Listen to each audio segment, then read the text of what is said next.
أعوذ بالله من الشيطان الرجيم بسم الله الرحمن الرحيم ومن أظلم ممن افترى على الله الكذب وهو يدعى إلى الإسلام والله لا يهدي القوم الظالمين সদাকাল্লাহুল আযীম। দূরে ও কাছে, দেশে ও প্রবাসে সম্মানিত দর্শক ও শ্রোতা মণ্ডলী, আপনাদেরকে জানাচ্ছি আন্তরিক অভিনন্দন এবং মোবারকবাদ।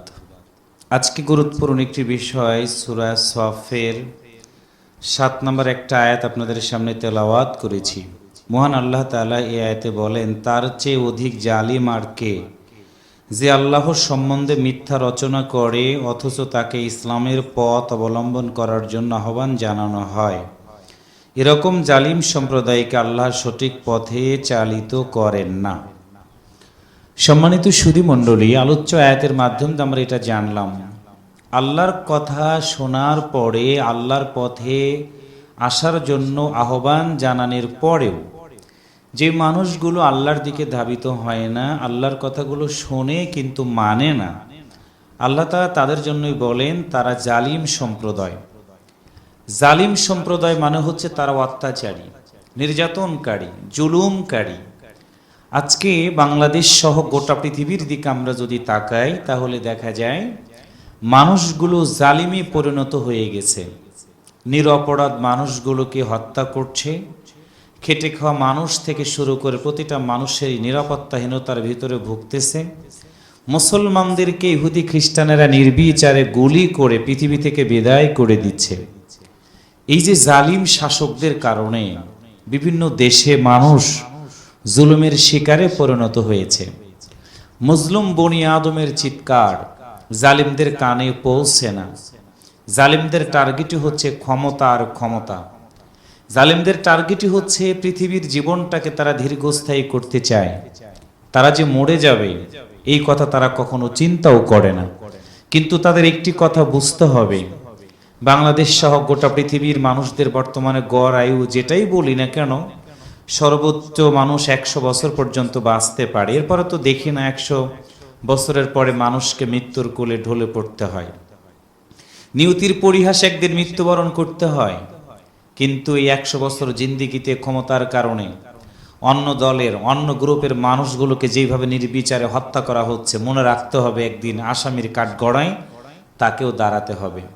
তারা ভুলে যায়, যারা জালিম তারা ভুলে যায় অতীতে ফেরাউন ছিল, ক্ষমতায় থাকতে পারেনি।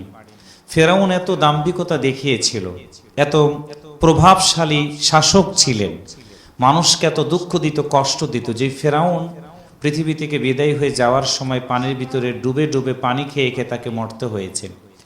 নমরুদ ছিলেন পৃথিবীর ভিতরে অন্যতম একটি জালিম শাসক, যেই জালিম শাসক ইব্রাহিম আলাইহিস সালামকে আগুনের ভিতরে ফেলে দিয়েছিলেন।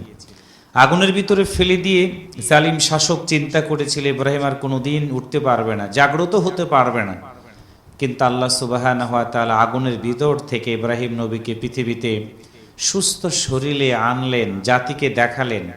গোটা দুনিয়ার ভিতরে একটি আদর্শ হয়ে থাকলো, যেই জন্য ইব্রাহিম আলাইহিস সালাম গোটা মুসলিমদের জাতির পিতা। আজকেও যারা জালিম শাসক, আজকে যারা জালিম, যেখানে অত্যাচার করে, নির্যাতন করে, তাদেরকে বুঝতে হবে অন্যান্য মানুষগুলো 100, 200, 300, 500, 1000, 1500 বছর পর্যন্ত তাদের হায়াত ছিল।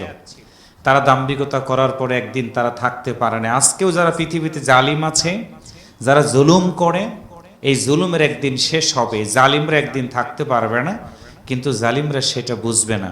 কারণ হলো জালিমরা যখন জুলুম করতে থাকে তাদের মস্তিষ্কটা ঠিক থাকে না, তারা বিকৃত মস্তিষ্কের অধিকারী হয়ে যায়। পাগলের প্রলাপের মতো তারা বক্তব্য দেয়, যা বলে সব মিথ্যা কথা বলে।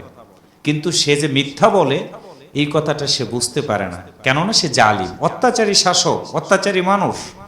যার জন্য আমাদেরকে আজকে সিদ্ধান্ত নিতে হবে, জালিমের বিরুদ্ধে রুখে দাঁড়াতে হবে। জালিমের বিরুদ্ধে আমাদেরকে কথা বলতে হবে। জালিমের বিরুদ্ধে মাথা নত আমাদের করার কোনো সুযোগ নাই। আমাদেরকে প্রতিটা মানুষকে প্রচেষ্টার মাধ্যম দিয়ে জালিমের জুলুমের হাত থেকে অবসান চাইতে হবে এবং সেই সাথে মহান আল্লাহর দরবারে ধরনা দিয়ে কান্নাকাটি করতে হবে। কারণ ফেরাউনের সময় আল্লাহ তাআলা মুসা আলাইহিস সালামকে যেমন করে বিজয় দান করে দিয়েছিলেন, নমরুদের সময় ইব্রাহিম আলাইহিস সালামকে যেইভাবে আল্লাহ তাআলা বিজয় দান করে দিয়েছিলেন, আজকেও গোটা পৃথিবীর জালিমদের কাছ থেকেও আল্লাহ যেন মুসলমানদের বিজয় দান করেন। আমিন।